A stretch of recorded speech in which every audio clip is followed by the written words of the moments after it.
একের পর এক পার্শ্বে মাছ। অপূর্ব এই মৌসুমীর মোহনা। ঢেউ চলছে, জোয়ার প্রবেশ করছে, আর সেখানে মাছ ধরা চলছে, পার্শ্বে মাছ।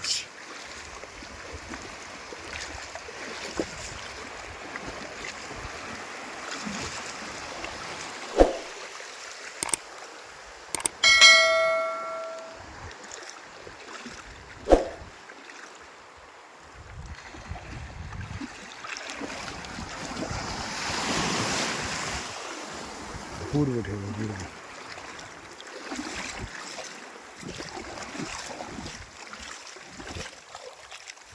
লাভলি লাভলি, এরকম জীবন্ত পার্শ্বে মাছ।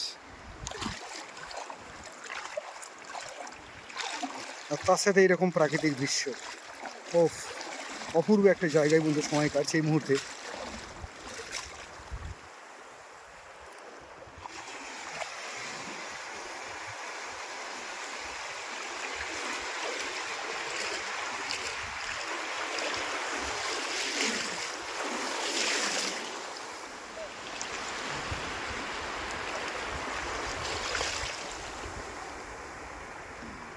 ফার্সা মাছ দেখি, বাহ, দেখুন বন্ধুরা, দেখেন দাদা, দেখেন।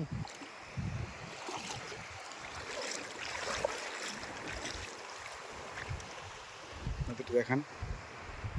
বাহ,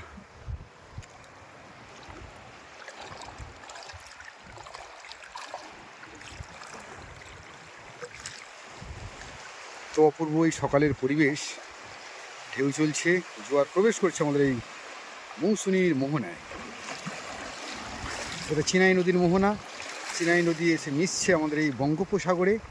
যদিও এই চিনাই নদী একটা পার্ট হচ্ছে, গঙ্গার একটা পার্ট, যেমন মুড়িগঙ্গা প্রধান গঙ্গার একটা শাখা, আর চিনাই হচ্ছে ওই মুড়িগঙ্গারই আরেকটা শাখা, যেটা গিয়ে গিয়ে আমাদের এই বঙ্গোসাগরে মিশছে। কি অপূর্ব একটা প্রাকৃতিক সৌন্দর্য এই মুহূর্তে। সামনে একটা পার্শ্বে মাছ আটকে আছে দেখতে পাচ্ছি। এই যে দেখি দাদা, দেখি, লাভলি লাভলি।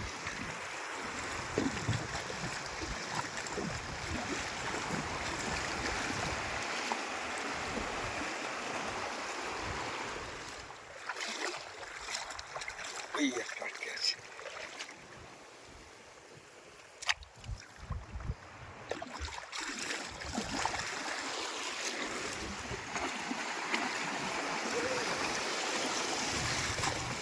এই তো আটকে আছে।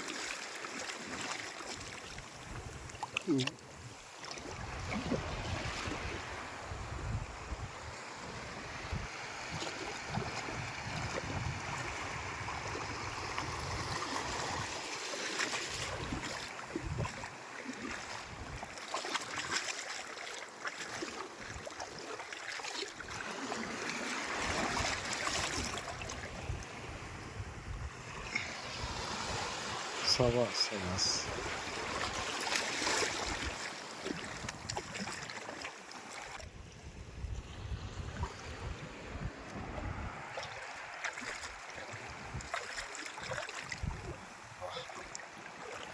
একদম আমাদের এই চিনাই নদীর মোহনা।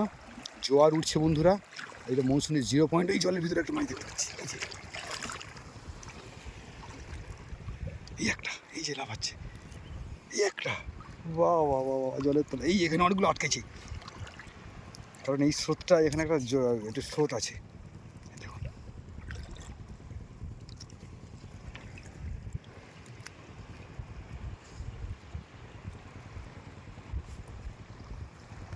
এই একটা আটকে আছে।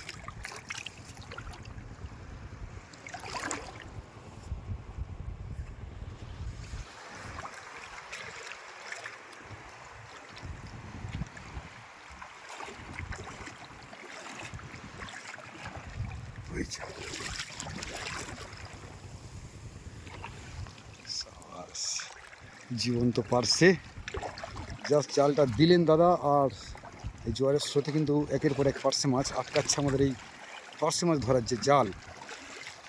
যদিও জালটা অনেক জায়গায় ছিঁড়ে গেছে, এই ছেঁড়া জালেও আটকাচ্ছে মাছ। দেখুন বন্ধুরা, একটু একটু করে জোয়ার প্রবেশ করছে আমাদের এই মৌসুমী দ্বীপের মোহনায়। আর এই যে ধানি গাছগুলো দেখুন একটু একটু করে চাপা পড়ে যাচ্ছে।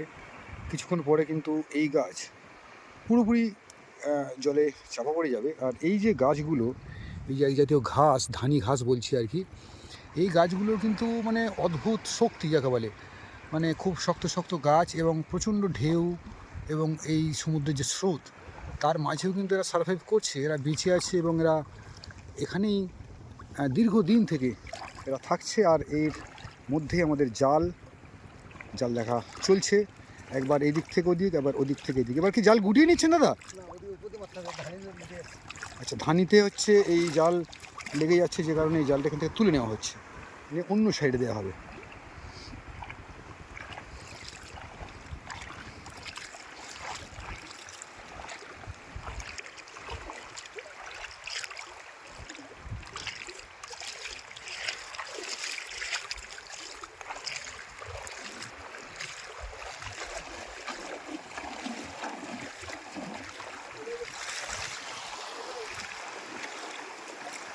হ্যাঁ দাদা, ওই যে আটকেছে।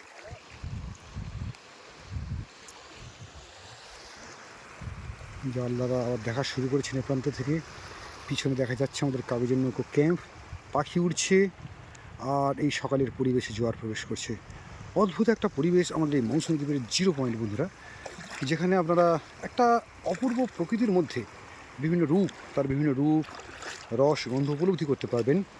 বিশেষ করে এই সমুদ্রকেন্দ্রিক পরিবেশ, একটা দ্বীপ এবং সেই দ্বীপের শেষ প্রান্তে যে মোহনা, ম্যানগ্রোভ, পাখি, সাদাবালির চর, অদ্ভুত সুন্দর ঢেউ এবং যদি আপনার কপালে থাকে তাহলে এই ফিশিং করার দৃশ্য থেকেও আপনি কিন্তু বঞ্চিত হবেন না বন্ধুরা। যে জালে আটকে থাকা জীবন্ত মাছ, এগুলো দেখতে পাবেন স্থানীয় মানুষের যে জাল, যারা মাছ ধরেন তাদের কাছ থেকে। দেখতে থাকুন বন্ধুরা, শেষ পর্যন্ত আমাদের এই জাল থেকে আর কত পরিমাণ আমরা পার্শে মাছ পেতে থাকি।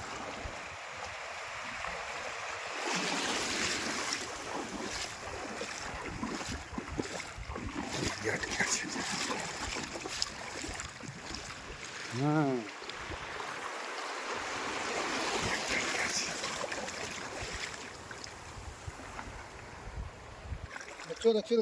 সুন্দর সুন্দর হবে, সুন্দর।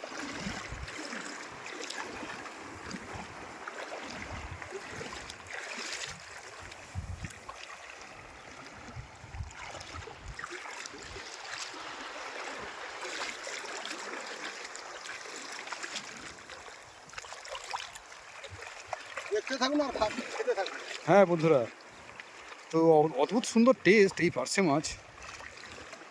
আবার এই পার্শে মাছের মিনও ধরা হচ্ছে এখান থেকে, যেগুলো ছোটো ছোটো পার্শে মাছের চারা আর কি, যেগুলো চলে যাবে দূর দূরান্তের যে বিভিন্ন ফিশারি আছে সেখানে। তো মেনলি আমাদের এই মৌসুমী দ্বীপের মোহনা মানে হচ্ছে পার্শে মাছের আমদানি, প্রচুর পার্শে মাছ এখানে থাকে। এই দেখুন দুটো একসাথে আটকেছে বন্ধুরা, এই দেখুন।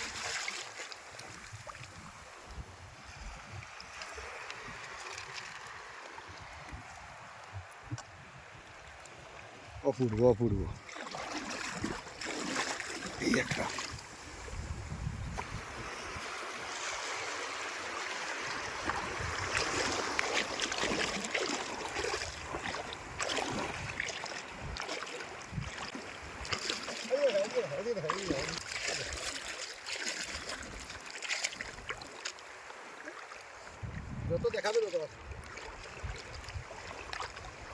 সত্যি এই একটা জালে আটকা দেখতে পাচ্ছি, এই যে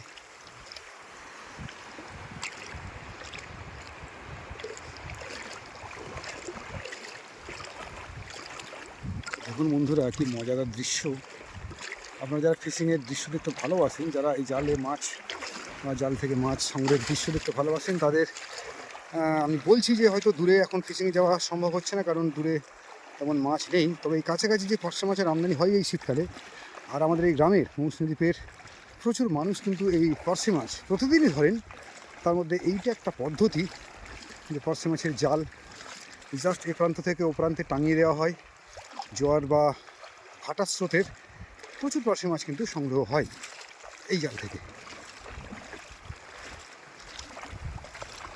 তো জালটা এ প্রান্ত থেকে ও প্রান্তে টাঙিয়ে দিয়ে আমরা কিন্তু ক্রমাগত এ প্রান্ত থেকে ও প্রান্তে যাতায়াত করছি, জাল দেখছি, এবং তার মাঝেই কিন্তু প্রচুর পার্শে মাছ আটকে থাকছে এই জালে। আর সংগ্রহ করছেন এই আমাদের দাদা।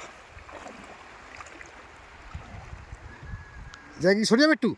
একটু সরিয়ে ও মানে জল বাড়ছে ওই জন্য একটু উপর দিকে উঠে যাচ্ছেন তাই তো? আর ভাটার সময় হলে কী হবে, একটু একটু করে নিচের দিকে নামেন, জোয়ারের জন্য একটু একটু উপর দিকে উঠে যাওয়া হচ্ছে। এই তো পুরো পরিবেশ। হ্যাঁ 500 হয়ে গেছে। 500 হয়ে গেছে, দেখি। এই তো বাহ, হ্যাঁ সত্যি ঠিক আছে, হোক আর একটু।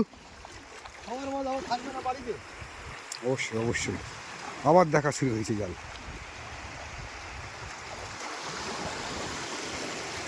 অদ্ভুত সুন্দর জোয়ার চলছে আমাদের এই মৌসুমদ্বীপের মোহনায়, একদম 0 পয়েন্ট যাকে বলে। আর এখনও শীত চলছে, এখনও পুরো জানুয়ারি মাস বাকি। আর সামনে দেখতে পাচ্ছেন আমাদের দূরে দেখা যাচ্ছে একটা ছোট্ট জঙ্গল, ওখানে হচ্ছে আমাদের কাগজের নৌকো ক্যাম্প। যারা মৌসুমীকে ভালোবাসেন বা যারা নেচারকে ভালোবাসেন, যারা দ্বীপের মজা নিতে চান বা যারা দ্বীপের নির্জনতা, দ্বীপের অ্যাডভেঞ্চার, তো এইরকম একটা ব্যাপার একদম সমুদ্রের ধারে মৌসুমীর শেষ প্রান্তে যদি সময় কাটাতে চান তাহলে আসতে পারেন আমাদের এই কাগজের নৌকো ক্যাম্প, যেখান থেকে আপনি দু চোখ মেললেই বিভিন্ন রকমের দৃশ্যের সাক্ষী হতে পারবেন। প্রচুর পাখি দেখতে পাবেন, প্রচুর ম্যানগ্রোভ দেখতে পাবেন, অফুরন্ত ঢেউ, এবং কিছু মানুষ যারা এই জীবিকার সাথে, জলের সাথে, মাছ ধরার সাথে যুক্ত, তাদের সাক্ষাৎ পেতে পারেন। এবং যদি আপনাদের ভাগ্য ভালো হয় তো এই জাল থেকে মাছ সংগ্রহের দৃশ্যও কিন্তু আপনারা কিন্তু পেতে পারেন। বাহ বাহ বাহ, দেখতে থাকি শেষ পর্যন্ত আমাদের এই জাল থেকে আর দাদা কতগুলো পার্সে মাছ আমাদের ধরে দেখাতে পারেন।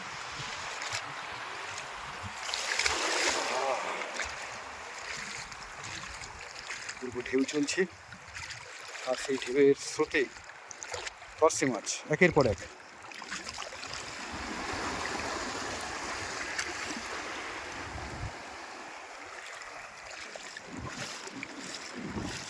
তো বন্ধুরা, এইভাবেই একটু একটু করে কীভাবে পার্সে মাছ ধরা হয় সেগুলো আপনাদের সামনে তুলে ধরলাম।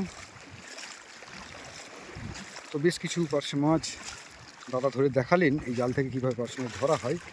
যেমন এইভাবেই কিন্তু আমাদের এই জালে আটকে থাকে জীবন্ত পার্সে মাছ, এখনও উঠছে জালে মাছ।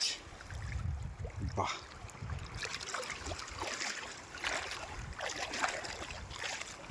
তো আপনারা যারা পার্সে মাছ বাজার থেকে কিনে খান তারা নিশ্চয়ই আফসোস করবেন, কারণ এই রকম জ্যান্ত বা জীবন্ত পার্সে মাছ, সুস্বাদু পার্সে মাছ সত্যি পাওয়া খুব দুষ্কর। আমাদের এই বালির চর খুব খারাপ, মাঝে মধ্যে গর্ত আছে, যে কারণে কিন্তু আমাদের টুকটাক পড়ে যেতে হচ্ছে। আগের দিনও পড়ে গেছিলাম, আজও পড়ে গেলাম, দাদাও পড়ে গেলেন।